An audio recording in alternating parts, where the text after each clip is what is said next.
मित्रांनो, मैदानी चाचणी तुम्ही चांगली करतच असाल, परंतु अभ्यास कसा केला पाहिजे ही सुद्धा गोष्ट महत्वाची आहे. तुमच्यासारखंच आम्ही सुद्धा अभ्यास करायचो, वेळ मिळेल तशी मैदानी चाचणी करायचो, परंतु आम्ही पहिल्या अटेम्प्टला का सक्सेसफुल झालोय किंवा आम्ही काय शिकलोय जे इतरांना जमलं नाही, खूप दिवस लागले. तर साध्या गोष्टी आहेत की तुम्ही कुठलाही घटक वाचताना आधी वाचन केलं पाहिजे. जो घटक एकदम अवघड वाटतोय त्याच्या लागलं तर नोट्स काढा, परंतु सिलेबस बघा.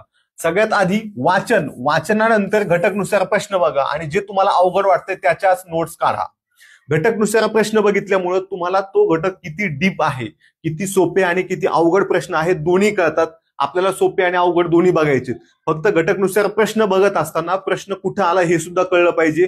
उगाच राज्यसेवेचे प्रश्न टाकलेत, युपीएससीचे प्रश्न टाकले, तुम्ही तेच वाचताय असं चालणार नाही. लक्षात घ्या, पोलीस भरतीची लेवल वेगळी आहे, पीएसआयची वेगळी आहे, डीवायएसपीची वेगळी आहे. तुम्हाला तिन्हींसाठी एकच पुस्तक आणि एकच प्रश्नसंच चालणार नाही. डिफिकल्टी लेवल वेगळी आहे. प्रश्नांचं विश्लेषण सुद्धा करायचं आहे. त्याचे सुद्धा मार्केटमध्ये पुस्तकं उपलब्ध आहेत, प्रश्नसंच उपलब्ध आहेत. जे वाटतील ते घ्या.